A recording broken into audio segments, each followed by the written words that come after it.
Good morning, good afternoon, good evening, folks. Michael Zuber, one rental at a time, back with the real estate entrepreneur, Omar Alfaro. And in this video, we're going to talk about a deal. I don't know anything about it yet. He's going to set it up. We're just going to show you an honest conversation, feedback, good or bad. And Omar, let's get into it. What do you got? Okay, so check this out, guys. Thanks, Michael, for having me again every Tuesday. This is what's awesome about our channel is we go and we just discuss Real stuff, dude. We talk about real stuff. real shit. Yeah. All right, what do you got? Okay. I got a deal that I bought in February of 2022. Right. In the mountains, nice place. Picked it up for 78,000, which is phenomenal. Yeah. Completely gutted. I ended up buying it for 10% down. So it was really freaking minimal. I think this is the down payment is like maybe $15,000, okay, at the most. So 15K, let's just call it that. All right.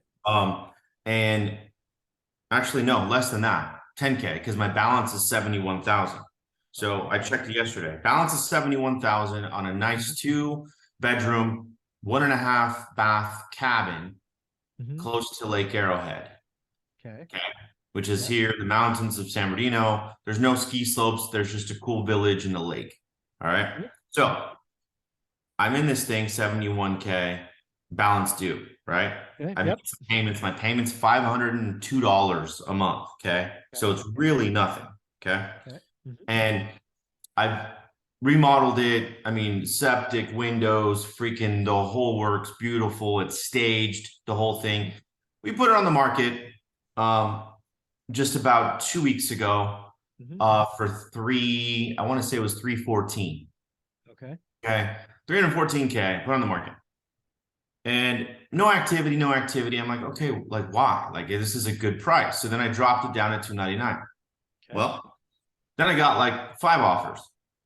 Okay. So now I'm thinking, obviously, because I'm a real estate investor and we can make decisions quickly and we don't have to sell a house. Now, question for you, Michael, and maybe everybody's listening, you might have this type of scenario as well.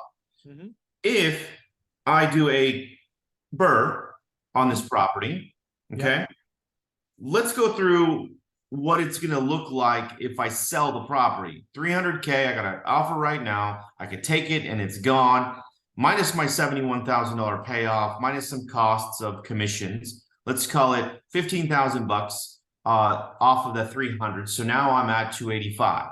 So my 285, okay, minus the $71,000 payoff puts me at about $214,000 of dry powder back in my pocket. Okay.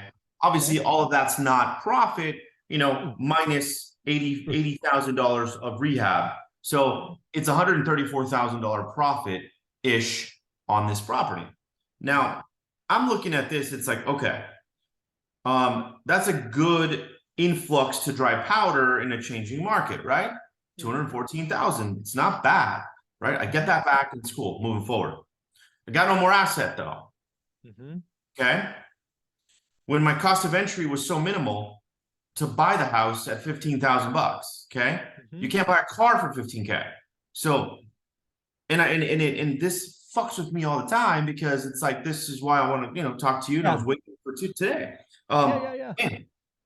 Okay.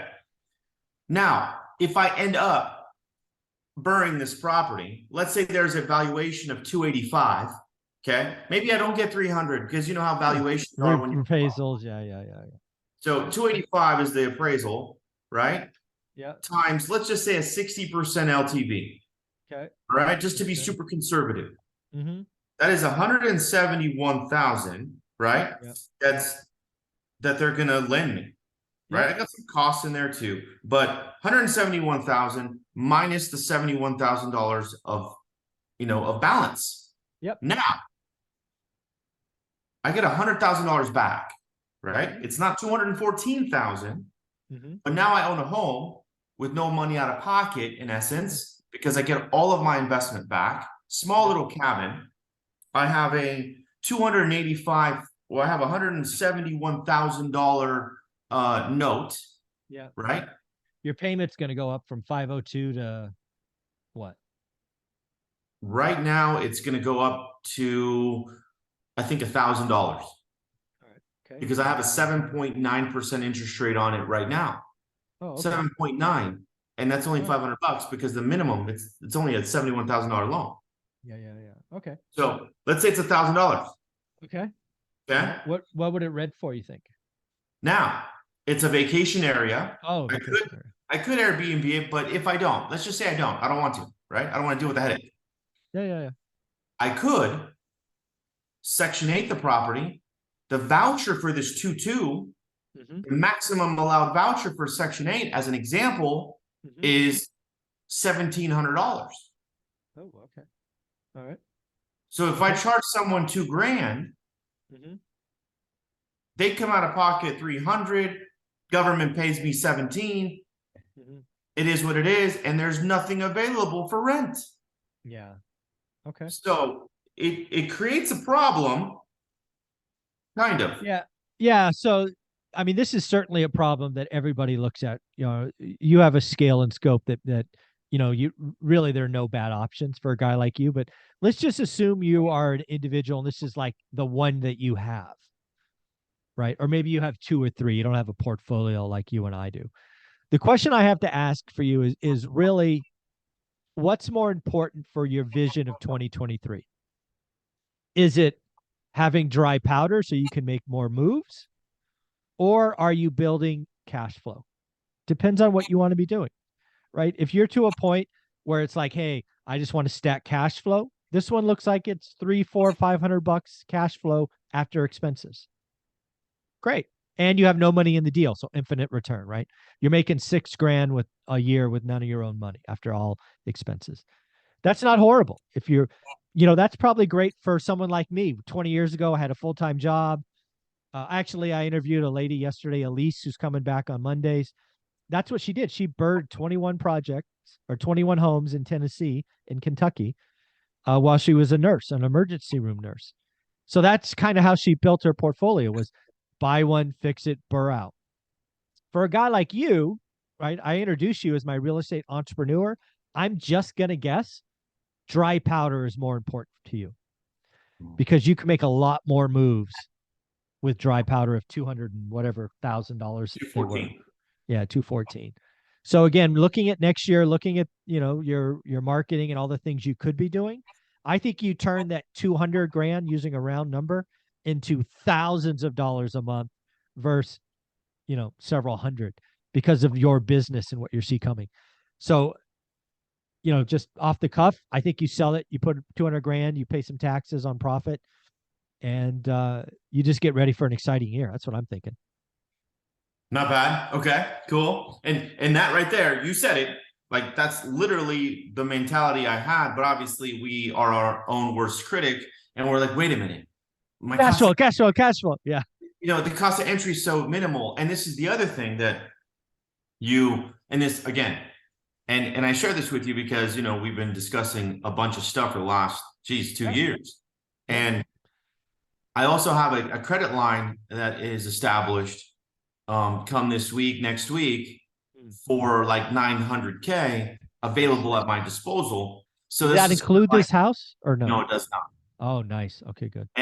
And this is why I'm like, okay, well, if we can do this, it's like, do I really need the couple 100K, or can I push it off and like put myself in a situation where it's like, hey, I got an asset that somebody else is paying. So that's new data, right? That's new data. So again, I guess okay, I didn't know that. At least I didn't remember 900. So let's just call it 1,000,000 because it's a nice round number. How much dry powder is too much dry powder? Okay, dry powder in your bank account that doesn't create any interest. This is a credit line, so it just stays there whenever I decide. Until you use it. Right. That's a good question, because if you got a couple $1,000,000, man, you can make some fucking moves. And that's the question. This is why, like, I'm let's go here. So again, you're gonna have an equity. Let's just say you have an equity line for $1,000,000, which is readily available, but also could be closed on a moment's notice. They can. True. Very true. Very true. Like, are you like? Let's take this 200 off the table for now. You're gonna roll into next year with more or less than $500,000 in cash. More. You're going to roll into the year with more or less than $1 million without this 200. More. Okay. So that's a lot. I mean, that's like $2 million in ready capital. It's about, I mean, it's going to be about 8 and some change.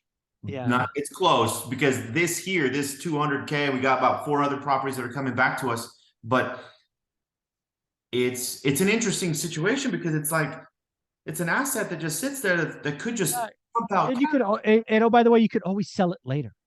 You could always sell it later, right? Right. It's an interesting topic. This is why I wanted to ask you. And now you're thinking about it too.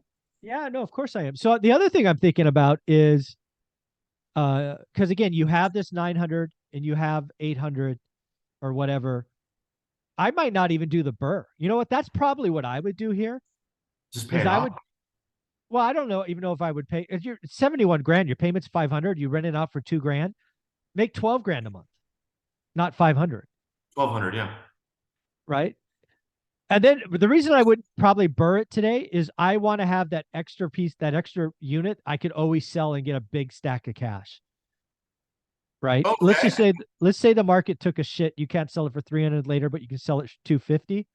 If you sell it with a $70,000 balance, you're still going to walk away with 150 grand in the worst of times. Where if you BRRRR it and then the market takes a shit, you're going to walk away with like 30 grand. It's not meaningful.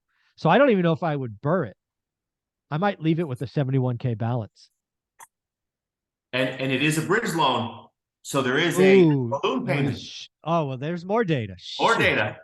Gosh.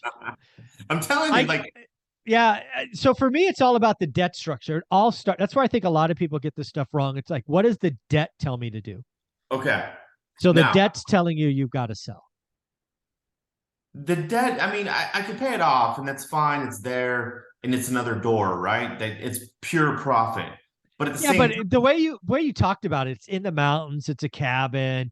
It doesn't really fit what you really are doing long term. It's what it felt like to me when you were telling me about it. Because it's like, yeah, it's not a conforming place that's down the street. It's a 3-2 that I could sell, or that could rent for 2,100. Yeah, so I think one of the keys about 2023 for you and I is we still got to make moves, we got to do deals, but we got to get tighter. Right. I think we got a little loose the last couple of years. Loosey goosey. So I think we start trimming. So I'll go back. I've been all over the place on this. So I think you sell it, you take the 299, you stack cash, you get tighter, you add a boring 3-2, somewhere closer to you. That's what I'm thinking. Take the 214K, put it back in your pocket, and keep moving. Yeah, and basically your portfolio gets stronger. Stuff gets, you don't have these oddball properties out there. Yeah, use that money. Use it for another ADU that'll bring in. Exactly. Yeah. Okay. More conforming. All right, that's where I'm at now. That's what I think. All right, cool. That was good. I appreciate that, and I hope you guys enjoyed it too because these are real conversations. Yeah, and you really do have lots of options. It's one of the things I think about all the time. That's why I spent 9 months. I spent 9 months rejiggering like 70% of my portfolio, the debt, the equity. These are all puzzle pieces. So great work, Omar. Where can people find you? Guys, follow me on IG @InvestWithOmar. Awesome. Thank you so much.